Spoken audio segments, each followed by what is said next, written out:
Hi hello welcome to BC study circle. నేను మీ Nagaraj sir. Telangana ఉద్యమంలో ముఖ్యంగా మనకు తొలి దశ ఉద్యమం 1969లో జరిగినటువంటి తొలి దశ ఉద్యమంలో ఈ యొక్క ప్రభుత్వం ద్వారా వచ్చినటువంటి జీవోస్ యాజ్ గవర్నమెంట్ ఆర్డర్స్ లో మనకు ముఖ్యంగా కాంపిటేటివ్ ఎగ్జామ్స్ లో క్వశ్చన్స్ అడగడం జరుగుతుంది. గ్రూప్ 1, 2, 3 లాంటి ఎగ్జామ్స్ లో దీనికి సంబంధించిన ముఖ్యమైన అంశంగా మనం చెప్పుకోవాల్సింది జీవో నంబర్ 36.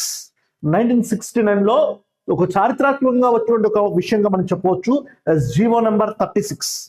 మరి ఈ జీవో నంబర్ 36 అప్పుడున్నటువంటి ప్రభుత్వం కేబిఆర్ కాసు బ్రహ్మానందరెడ్డి ముఖ్యమంత్రిగా ఉన్నటువంటి ప్రభుత్వము ఈ జీవో నెంబర్ 36ని తీసుకురావడం జరిగింది.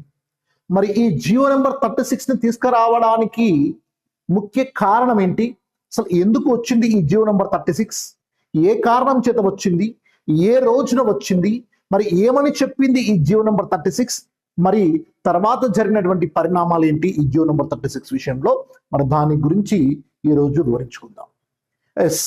తెలంగాణ తొలి దశ ఉద్యమంలో ఉద్యమ ప్రారంభ సమయంలోనే అప్పుడు ఉన్నటువంటి ఉద్యోగ సంఘాల నాయకుడు టిఎన్జిఓ నాయకుడైనటువంటి కేఆర్ ఆంబ్రోస్ అప్పుడున్నటువంటి 28 ఉద్యోగ సంఘాల నాయకులతో అప్పుడున్నటువంటి ప్రభుత్వమైనటువంటి ముఖ్యమంత్రి కాసు బ్రహ్మానందరెడ్డిని ప్రశ్నించినటువంటి సమయంలో మా ఉద్యోగాల విషయంలో మరి మా నిధుల విషయంలో 1956 నవంబర్ 1 ఆంధ్రప్రదేశ్ రాష్ట్రం ఏర్పడిన నాటి నుండి ఇప్పటి వరకు జరిగినటువంటి ప్రతి అంశాన్ని కూడా ఉద్యోగాల విషయంలో నిధుల విషయంలో మాకు లెక్కలు చెప్పాలి అని చెప్పేసి అడిగిన సమయంలో మరి 1969 జనవరి 21వ తారీఖున వచ్చినటువంటి ప్రభుత్వము తీసుకొచ్చినటువంటి యాజ్ ఎ గవర్నమెంట్ ఆర్డర్ ఈ జీవో నెంబర్ 36.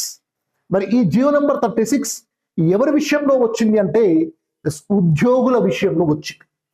అప్పటి వరకు ఎన్నో సమస్యలు ఎదుర్కొంటున్నటువంటి విద్యుత్ ఉద్యోగుల విషయంలో ఈ యొక్క జియో నెంబర్ 36 వచ్చింది అని చెప్పొచ్చు. అప్పుడున్నటువంటి కేఆర్ ఆమ్రోస్ 1956 నవంబర్ 1 నుండి ఈ జనవరి 1969 నాటికి ఆంధ్ర నుంచి తెలంగాణకి వచ్చినటువంటి ఈ ఆంధ్ర ఉద్యోగులందరినీ కూడా తిరిగి వెనక్కి పంపాలి అని చెప్పేసి అడగడంతో మరి ఉద్యోగులు అంటే అన్ని రకాల ఉద్యోగులు వస్తాం, కానీ అప్పుడున్న ప్రభుత్వం తెలివిగా ఈ జీవో నెంబర్ 36ని కేవలం విద్యుత్ ఉద్యోగుల విషయంలో తీసుకురావడం జరిగింది. ఆ విద్యుత్ ఉద్యోగుల విషయంలో 4500 మంది ఉద్యోగులను తిరిగి వారి ఆంధ్ర ప్రాంతానికి వెళ్ళిపోవాలి. ఎప్పటి లోపల? 1969 ఫిబ్రవరి 28 లోపల, అంటే జనవరి 21వ తారీఖున వచ్చినటువంటి ఈ జీవో నెంబర్ 36లో 4500 మంది విద్యుత్ ఉద్యోగులను ఆంధ్రాకి వెళ్ళిపోవాలి ఫిబ్రవరి 28 లోపల అని చెప్పేసి వచ్చినటువంటి అంశమే ఈ జీవో నెంబర్ 36 అని చెప్పి చెప్పవచ్చు. మరి ఈ జీవో వచ్చిన తర్వాత జరిగిన పరిణామాలు ఏంటి అని అంటే, మరి ప్రభుత్వం ఇచ్చినటువంటి చట్టాల విషయంలో కానీ వచ్చినటువంటి గవర్నమెంట్ ఆర్డర్స్ విషయంలో కానీ న్యాయస్థానాలు న్యాయ సమీక్ష చేస్తుంటాయి. కాబట్టి ఆంధ్రవాదులు ఇక్కడ ఉన్నటువంటి జీవో నెంబర్ 36 విషయంలో హైకోర్టుని ఆశ్రయించడం జరిగింది. మరి హైకోర్టు ఒక 5 న్యాయమూర్తులతో ఒక ధర్మాసనాన్ని ఏర్పాటు చేసుకుంది. జస్టిస్ చిన్నప్పారెడ్డి అప్పుడున్నటువంటి న్యాయమూర్తిగా జస్టిస్ చిన్నప్పారెడ్డి ఆధ్వర్యంలో ఏర్పడినటువంటి ఈ ధర్మాసనము, ఈ 5 న్యాయమూర్తులతో ఏర్పడిన ఈ ధర్మాసనము ఈ జీవో నెంబర్ 36 అనేది చెల్లదు అని తీర్పు ఇవ్వడం జరిగింది.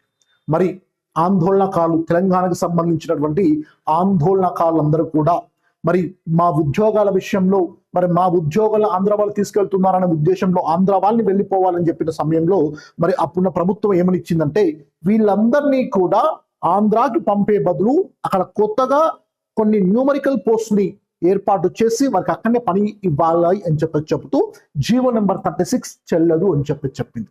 మరి తెలంగాణ వాదులు ఈ చిన్న విద్యుత్ ఉద్యోగుల విషయంలో అప్పుడు సుప్రీంకోర్టుని ఆశ్రయించవలసి వచ్చింది. సుప్రీంకోర్టుని ఆశ్రయించిన సమయంలో మరి ఈ జస్టిస్ చిన్నప్పారెడ్డి తీర్పు అనేది మనకు ఫిబ్రవరి 3వ తారీఖున రావడం జరిగింది. మరి అదే విధంగా మరి తెలంగాణ వాళ్ళు సుప్రీంకోర్టుకి వెళ్ళినప్పుడు 1969 మార్చి 28వ తారీఖున ఈ విషయం పైన అప్పుడు ఉన్నటువంటి జస్టిస్ హిదైతుల్లా ఈ యొక్క సుప్రీంకోర్టు న్యాయమూర్తిగా ఉన్నటువంటి జస్టిస్ హిదైతుల్లా ఈ జీవో నెంబర్ 36 అనేది చెల్లదు అని చెప్పేసి ఈ జీవో నెంబర్ 36 ని కొట్టివేయడం జరిగింది అని చెప్పేసి చెప్తున్నాం. తెలంగాణ వాదులు ఈ విద్యుత్ ఉద్యోగుల విషయంలో ఆంధ్ర వాదులు హైకోర్టుని ఆశ్రయిస్తే మరి తెలంగాణ వాదులు సుప్రీంకోర్టుని ఆశ్రయించినా సరే మరి ఈ జీవో నెంబర్ 36 సుప్రీంకోర్టు కొట్టివేయడం జరిగింది. చిన్న విద్యుత్ ఉద్యోగుల విషయంలో హైకోర్టుని సుప్రీంకోర్టు దాకా వెళ్ళి మన తెలంగాణ వాదులు మరి వెనక్కి తిరిగి రావడం జరిగింది. తెలంగాణ ఉద్యోగుల విషయంలో 1969 విషయంలో ఉద్యోగులు ఉద్యమంలోకి రావడానికి ఇది ఒక ప్రధాన కారణంగా మనం చెప్పవచ్చు. జీవో నెంబర్ 36 ని సుప్రీంకోర్టు కొట్టివేయడం.